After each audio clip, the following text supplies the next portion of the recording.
ஸ்தோத்திரம் ஆண்டவரே. ஆண்டவரும் உலக இரட்சகருமாகிய அருளாளர் இயேசு கிறிஸ்துவுக்கே எல்லா துதியும் கனத்தையும் மகிமையும் இந்த காலைகளிலே ஏறெடுக்கிறேன். கர்த்தருடைய பரிசுத்த நாமத்திற்கு மகிமை உண்டாவதாக. பரிசுத்த சேனை ஜெப ஐக்கியத்திலே இணைக்கப்பட்டிருக்கிற அத்துணை பொறுப்பாளர்களுக்கும் விசுவாச பெருமக்கள் உங்கள் யாவருக்கும் ஆண்டவர் இயேசுவின் நாமத்தில் வாழ்த்துதல். கர்த்தர் அடியனை மறைத்து இந்த கால வேளையிலே வேத வசனங்களை சற்று தியானிக்க நமக்கு கிருபை செய்வாராக. இயேசுவே உங்களுடைய நாம மகிமைப்படும். இந்த நாள் தியானத்திற்கென்று தேவன் கொடுக்கிற வார்த்தை வெளிப்படுத்தின சுவிசேஷம் 1ஆம் அதிகாரம் 18வது வசனம். வெளிப்படுத்தின சுவிசேஷம் 1ஆம் அதிகாரம் 18வது வசனம். மரித்தேன், ஆனாலும் இதோ சதா காலங்களில் உயிரோடு இருக்கிறேன். ஆமேன். நான் மரணத்திற்கும் பாதாளத்துக்கும் உரிய திறவுகோலை உடையவனாய் இருக்கிறேன். நம்முடைய ஆண்டவராகிய இயேசு கிறிஸ்து இன்றைக்கும் அவர் நம்மோடு உயிரோடு இருக்கிற ஆண்டவர் பலவிதமான கேள்விகளை நம் முன் வைத்துக் கொண்டுதான் இருக்கிறார். காரணம், மரணத்தை ஜெயமாக விழுங்கிய இயேசு கிறிஸ்து உயிரோடு இருக்கிறார். பாதாளத்தை வென்ற இயேசு கிறிஸ்து உயிரோடு இருக்கிறார். மரணத்தின் அதிபதியான பிசாசின் தலையை நசுக்கினவர் உயிரோடு இருக்கிறார். நமக்கு அற்புதங்களையும் அதிசயங்களையும் செய்கிறவர் உயிரோடு இருக்கிறார். நமக்காக பிதாவின் வலது வருஷத்தில் பரிந்து பேசுகிற ஆண்டவராய் இயேசு கிறிஸ்து இன்றைக்கும் நம்மோடு உயிரோடு இருக்கிறார். இந்த செய்தி ஈஸ்டர்லே நாம் கேட்டோம். இந்த செய்தி நம்முடைய அனுதின வாழ்க்கையிலும் நம்மை நினைவுபடுத்துகிற செய்தியாக இருக்க வேண்டும். தேவ தூதர்கள் கூறினார்கள், அவர் உயிரோடு இருக்கிறார் என்று. எம்மாவூர் போன சீஷர்களுக்கு சொன்னார்கள் அவர் உயிரோடு இருக்கிறார் என்று சொல்லி. அவரை கல்லறையிலே பார்க்க சென்ற ஸ்திரீகள் சொன்னார்கள் அவர் உயிரோடு இருக்கிறார் என்று சொல்லி. பக்தனாகிய யோபு சொல்லுகிறார், என் மீட்பர் உயிரோடு இருக்கிறார் என்று சொல்லி. மரித்தேன், ஆனாலும் சதா காலங்களிலும் உயிரோடு இருக்கிறேன் என்று இயேசு கிறிஸ்து சொல்லுகிறார். நமது இயேசு கிறிஸ்து எதற்காக மரித்தார், எதற்காக உயிர் தெளிந்தார்? மரித்தோர் மேலும் ஜீவனுள்ளோர் மேலும் ஆண்டவராய் இருக்கும் பொருட்டு மரித்தும் எழுந்தும் பிழைத்தும் இருக்கிறார். அவர் உயிர் தெழுந்ததினால் மரித்தோர் மேலும் ஜீவனுள்ளோர் மேலும் வல்லமுள்ளவர் என்பது இன்றைக்கும் விளங்குகிறது. கிறிஸ்துவனுடைய உயிர் தெழுதினால் மரணத்திற்கு அப்பால் நமக்கு ஒரு நம்பிக்கை, ஒரு விசுவாசத்தை உண்டாக்கி இருக்கிறது. ஒரு உயிர்த்தெழு, அதுதான் நாமும் உயிர்ப்பிக்கப்படுவோம் என்கிற ஒரு நம்பிக்கை நமக்குள் வருகிறது. ஆண்டவராய் இயேசு கிறிஸ்து, உயிர் தெழுந்த இயேசு கிறிஸ்து இன்றைக்கு நம்மிடத்திலே 7 கேள்விகளை முன்வைக்கிறார். ஈஸ்டர்ல உயிர் தெழுந்தால் என்கிற செய்தியை கேட்டோம். உயிர் தெழுந்த பின்பு இயேசு தன்னுடைய பிள்ளைகளிடத்திலே, சீஷர்களிடத்திலே, தன்னுடைய விசுவாச பெருமக்களிடத்திலே ஒரு 7 கேள்விகளை வைக்கிறார்.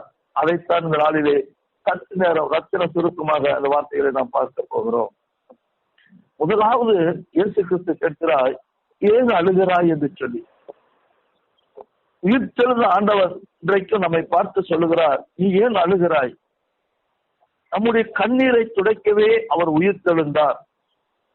அதனால் நம்முடைய கண்ணீர் ஆனந்த களிப்பாக மாறும், துக்கம் சந்தோஷமாய் மாறும், மாறாவின் கசப்பு அது மதுரமாய் மாறும். நம்முடைய வாழ்க்கையிலே காணப்படுகிற தோல்விகள் எல்லாம் ஜெயமாக மாறும்படிக்கு நமது இயேசு கிறிஸ்து நமக்காக உயிர் தெழுந்தார். இயேசுவை தேடி கல்லறையின் அருகே அழுது கொண்டிருந்த மகத்தலான மரியாளை பார்த்து இயேசு கிறிஸ்து சொல்லுகிறார், சிறியே ஏன் அழுகிறாய் என்று கேட்டார். நான் மரித்து உயிரோடு எழுந்திருக்க நீ ஏன் அழுகிறாய்? நான் எப்பொழுதும் உயிர் உள்ளவராய் இருந்து உனக்காக பிதாவின் வலது வருஷத்தில் பரிந்து பேசுகிறபடியால் ஏன் அழுகிறாய் என்று சொல்லி கேட்டார். ஆண்டவராய் இயேசு கிறிஸ்துவின் உயிர்த்தெழுதலின் செய்தி அது கண்ணீரை நீக்கி மகிழ்ச்சி படுத்துகிறதான செய்தி. ஒரு தெய்வீக ஆறுதலையும் சந்தோஷத்தையும் சமாதானத்தையும் அது நமக்குள் கொண்டு வருகிறதான செய்திதான். இயேசு கிறிஸ்து கேட்கிறார், நீ ஏன் அழுகிறாய் என்று சொல்லி. இரண்டாவதாக அவர் கேட்கிறார், நீ யாரை தேடுகிறாய்? நீ யாரை தேடுகிறாய்?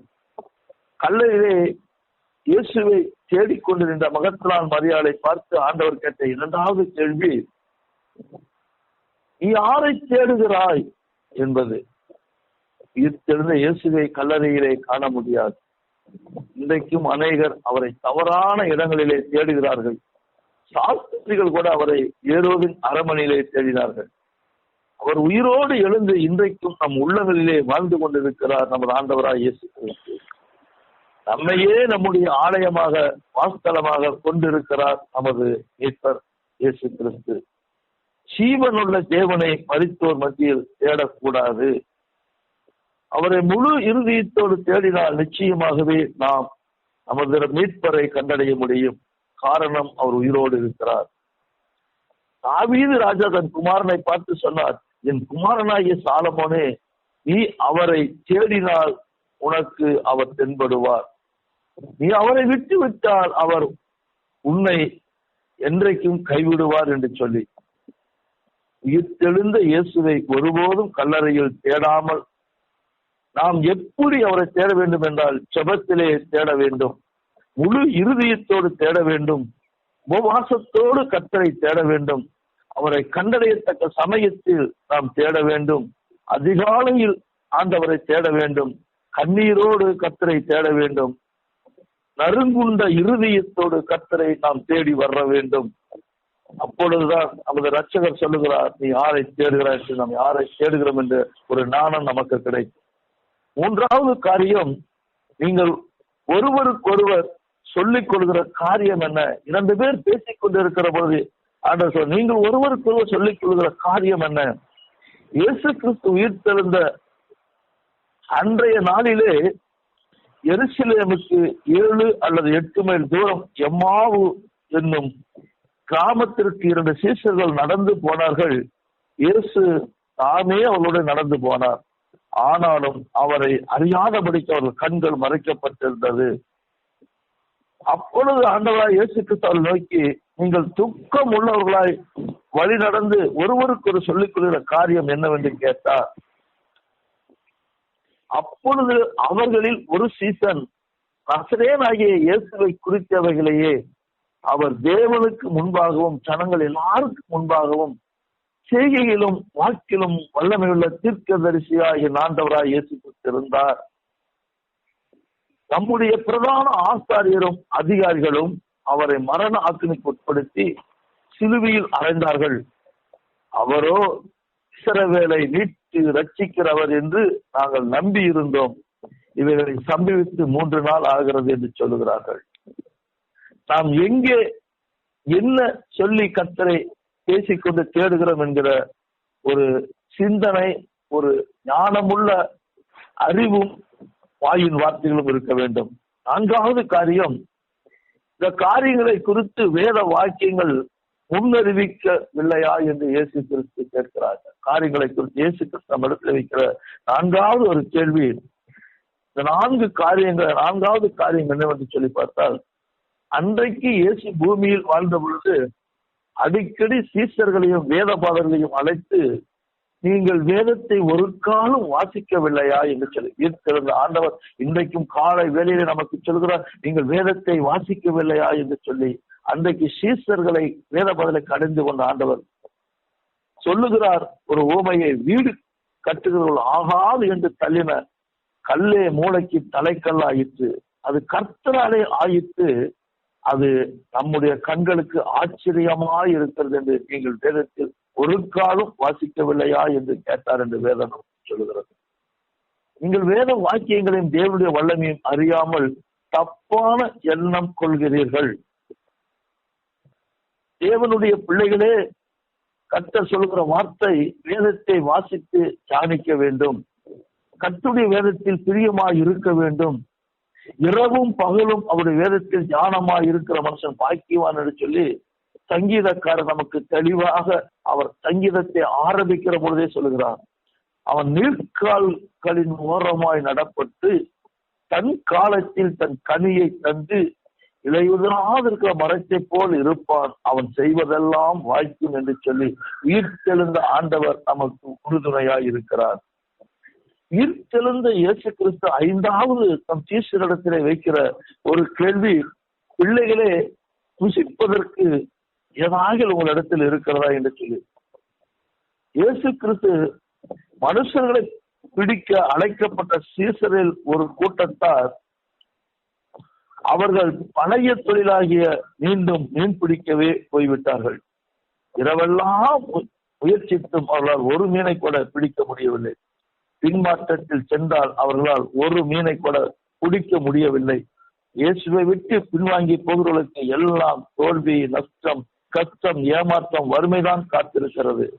நாம் அப்படி இல்லாதபடி உயிர்த்தெழுந்த ஆண்டவர் சொல்லுகிறார். விடிய காலம் ஆனபோது உயிர்த்தெழுந்த இயேசு கரையிலே நின்று சீசர்கள் இயேசுவை அறியாத இருந்தார்கள். இயேசு அவர்களிடம் கேட்ட கேள்விதான், பிள்ளைகளே புசிப்பதற்கு ஏதாவது உங்களிடத்தில் உண்டா என்று சொல்லி. இன்றைக்கும் அவர் நம்மிடத்தில் பசியோடு வந்து புசிப்பதற்கு ஏதாவது உண்டா என்று கேட்கிறார். பசியோடு இருந்த இயேசுவுக்கு அத்திமரம் இலைகளைத்தான் காண்பித்ததை தவிர கனிகளை கொடுக்கவில்லை. சீசர்களும் வெறுமையான படகை வளையும் தான் காண்பித்தார்களே தவிர அவருக்கு புசிப்பதற்கு ஒன்று கொடுக்கவில்லை. பலன் கொடுக்காத அத்திமரத்தை சபித்தது போல கர்த்தர் தன் சீசர்களை சபிக்கவில்லை. சீசர்கள் கரையிலே வந்து இறங்கின போது நமது ஆண்டவராய் இயேசு கிறிஸ்து அவர்களுக்கு அப்பத்தையும் மீனையும் சமைத்து வைத்திருக்கிறதை கண்டு கர்த்தர் எவ்வளவு அன்புள்ளவர், நம்முடைய பிள்ளைகள் மேல் எவ்வளவு கர்சனை உள்ளார். அப்பம் என்பதை ஆண்டவராய் இயேசு கிறிஸ்து ஜீவ அப்பமாகிய இயேசுவையே அது குறிக்கிறது. நம்முடைய சரீரம் திக்கப்படும் அப்பமாக நொறுக்கி போட ஒப்பு கொடுத்தார். அதனாலதான் ஆண்டவராய் இயேசு கிறிஸ்து மனுஷன் அப்பத்தினால மாத்திரமல்ல தேவனிலிருந்து வாழ்ந்து கொடுக்க ஒவ்வொரு வார்த்தைகளாலும் பிழைப்பான் என்று சொல்லி. 6வது காரியம், நீ என்னிடத்தில் அன்பாய் இருக்கிறாயா என்கிற உயிர்த்தெழுந்த ஆண்டவர் ஒவ்வொரு இன்றைக்கும் கிறிஸ்துவை உடையவர்களை பார்த்து அவர் ஆண்டவர் கேட்கிற கேள்வி, அன்றைக்கு பேதுருவிடத்திலே கேட்ட கேள்விதான் இன்றைக்கு நம்மிடத்திலே காலை வேளையிலே கேட்கிறார். நீ என்னிடத்தில் அன்பாய் இருக்கிறாயா என்று சொல்லி. அப்பத்தையும் மீனையும் சமைத்து வைத்திருந்த இயேசு கிறிஸ்து சீமோனிடத்தில் கேட்ட கேள்வி, நீ என்னிடத்தில் அன்பாயா இருக்கிறாயா என்பதை. அந்த இயேசு கிறிஸ்து இன்றைக்கும் நம்மிடத்திலும் அந்த கேள்வியைத்தான் வைக்கிறார். அந்த கேள்வி நம்முடைய இருதயத்தை தைக்கிறதா, அது எப்படி இருக்கிறது என்று சொல்லி நம்மை நாமே ஆராய்ந்து பார்க்க வேண்டும். 7வதாக அந்த கடைசியான ஒரு கேள்வியை இந்த காலை வேளையிலே நம்ம வைக்கிறார். நான் வரும் அளவும் இவன் இருக்க எனக்கு சித்தமானால் உனக்கு என்ன என்று சொல்லி. ஆண்டவராய் இயேசு கிறிஸ்து மீண்டும் வருவேன் என்று சொன்னார். அந்த ஒரு வார்த்தையின் மீது நம்பிக்கை வைத்து அவருடைய வருகைக்கு ஆயத்தமாக இருக்கிறோமா, அல்லது நம் அருகிலே இருக்கிறவர்கள் எப்படிப்பட்ட சூழ்நிலையில் எப்படிப்பட்டவர்களா இருக்கிறார் என்று சொல்லி நாம் சிந்தித்துக் கொண்டிருக்கிறோமா? உயிர்த்தெழுந்த இயேசுவினிடம் பேதுரு மனம் திருந்து பேசுகிறார். இயேசுவும் கூட பேதுரு இன்ன விதமாக மரணத்திலே தேவனை மகிமைப்படுத்த போகிறார் என்பதை விளக்கி சொன்னபோது பேதுரு அதோடு அவன் திருப்தி அடையவில்லை. நான் நேசிக்கிற ஆண்டவரே, இவரும் ஊழியக்காரன் யோவானுடைய எதிர்காலத்தை குறித்து பேதுரு அறிய விரும்பி இயேசுவினிடம், ஆண்டவரே இவன் காரியம் என்ன என்று சொல்லி கேட்கிறார். அதற்கு இயேசு, நான் வரும் மூலமும் இவன் இருக்க சித்தமானால் உனக்கு என்ன, நீ என்னை பின்பற்றி வா என்றார். உயிர்த்தெழுந்த ஆண்டவரை நாம் மட்டுமே பின்பற்றி போக வேண்டும். உலக மனிதர்களையோ உலகத்தையோ உலகத்தில் காணப்படுகிற இச்சைகளையோ நாம் பின்பற்றி செல்லக்கூடாது. பல வேளையில் நாமும் கூட விதமாக மற்றவர்களை குறித்து அறிய வேண்டும் என்று பிரயாசப்படுகிறோம். ஆனால் விஷயமாக மற்றவருடைய காரியங்களிலே தலையிடுகிறோம். இதை கிறிஸ்துவே விரும்பவில்லை என்று சொல்லி உயிர்த்தெழுந்த பின்பு அவர் சீஷர்களுக்கு முன் வெளிப்படுத்தி காட்டினார். நம்முடைய ஆத்துமாவை குறித்தும் நம்முடைய வாழ்க்கையை குறித்தும் நாம் நம்மை கரிசனையுள்ளவர்களாய் இருக்க வேண்டும். கடைசி வரை கர்த்தரை உண்மையும் உத்தமமாக பின்பற்ற வேண்டும் என்பதே உயிர்த்தெழுந்த ஆண்டவருடைய விருப்பமும் நோக்கமும் வாஞ்சியுமாய் இருக்கிறது. நாம் நம்முடைய ஓட்டத்தை கடைசி வரை ஓடி முடிக்கவும் ஜெயம் கொண்ட பரிசுத்தவான்களாக விளங்கவும் உயிர்த்தெழுந்த இயேசு கிறிஸ்து இன்றைக்கும் நம்மை பார்த்து சொல்லுகிறார், மரித்தேன் ஆனாலும் இதோ சதா காலம் உயிரோடு இருக்கிறேன் என்று சொல்லி அந்த ஆண்டவரிடத்திலே ஒப்புக்கொண்டிருப்போம். இந்த 7 கேள்விகளுக்கு பதில் நம்ம இடத்துல இருக்கிறதான்னு பார்ப்போம். ஏன் அழுகிறாய் என்று கேட்கிறார், யாரை தேடுகிறாய் என்று கேட்கிறார், ஒருவருக்கொருவர் இன்றைக்கு என்ன நாம் பேசிக்கொண்டு இருக்கிறோம் என்று கேட்கிறார். இந்த காரியத்தை குறித்து வேதம் நமக்கு முன் அறிவிக்கவில்லையா என்று சொல்லி ஆண்டவர் வைக்கிறார் முன். பிள்ளைகளே, புசிப்பதற்கு என்ன உங்க இடத்துல இருக்கிறது? நீ என்னிடத்தில் அன்பா இருக்கிறாயா? நான் வருமளவும். நீ எதை பார்க்கிறாய்? என்னை பின்பற்றுகிறாயா? நீ உலகத்தை பார்க்கிறாய் என்று கேள்வி வைக்கிறார். இந்த வார்த்தைகளுக்கு விடையை நாம் தேடி கண்டுபிடிக்க ஈர்த்தெழுந்த ஆண்டவர் இன்றைக்கும் சதா காலங்கள் நம்மோடு இருக்கிறார் என்ற நம்பிக்கை விசுவாசத்தோடு இந்த காலை வேலையை தொடங்குவோம். கர்த்தர் நம்மை ஆசீர்வதிப்பாராக. இந்த வார்த்தைகள் கிரிய செய்யும்படி தலைகளை தாழ்த்தி ஜெபம் செய்வோம். எங்கள் அன்பின் பரலோக பிதாவே, இந்த ஆசீர்வதிக்கப்பட்டதான இந்த அதிகால வேலைக்காக சோதரிக்கிறோம். பரிசுத்த சேனை ஜெப ஐக்கியத்தின் வாயிலாக ஒரு சில நிமிடங்கள் வார்த்தைகளை வாசித்து தியானிக்க எங்களுக்கு கொடுத்த நல்ல சந்தர்ப்பத்திற்காக சோதரிக்கிறோம். 7 கேள்விகளை உயிர்த்தெழுந்த ஆண்டவரை முன்வைத்திருக்கிறீர்கள். உங்க வாழ்க்கையில அழுகை இருக்கிறதா? நாங்கள் யாரை தேடுகிறோம், இப்பொழுது யாரை பின்பற்றுகிறோம் என்று சொல்லி இந்த 7 கேள்விகளுக்கு நாங்கள் அனுதினமும் எங்களுக்கு நாங்களே கேள்வி கேட்டு பதிலை தெரிந்து கொண்டு என் ஆண்டவராய் இயேசு கிறிஸ்து ஆண்டவரே அவர் மீண்டும் வருகிறேன் என்று சொன்ன அந்த வருகைக்குள் ஆயத்தம் உள்ளவராய் ஈர்த்தெழுந்த ஆண்டவர் பேசிய வார்த்தைகளை நாங்கள் இயேசு சுவாமியே பின்பற்றுவாய் இருக்க என் ஆண்டவர் எங்களுக்கு உதவி செய்ய வேண்டுமா இருக்கிறோம். கர்த்தர் தொடர்ந்து நீர் எங்களை ஆசீர்வதிங்க இயேசு சுவாமி, எங்களை வழி நடத்துங்க ராஜாதி ராஜா. நீங்கள் அழைக்கும் நபர் உங்கள் காலை ஹோல்டில் வைத்துள்ளார். தயவு செய்து லைனில் 7 கேள்விகளுக்கு பதில் சொல்லும்படிக்கு என் ஆண்டவராய் இயேசு கிறிஸ்து இரக்கம் பாராட்ட வேண்டுமா கேட்கிறேன். தேவ கிருபையும் சமாதானமும் உயிர்த்தெழுந்த ஆண்டவர் எங்களோடு பேசினார் என்ற நம்பிக்கை விசுவாசத்தோடு கால வேலையை துவங்க கர்த்தர் உதவி செய்யுங்க, ஆசீர்வதிங்க. இயேசு கிறிஸ்துவின் மூலம் ஜெபங்கள் நல்ல பிதாவே. ஆமென்.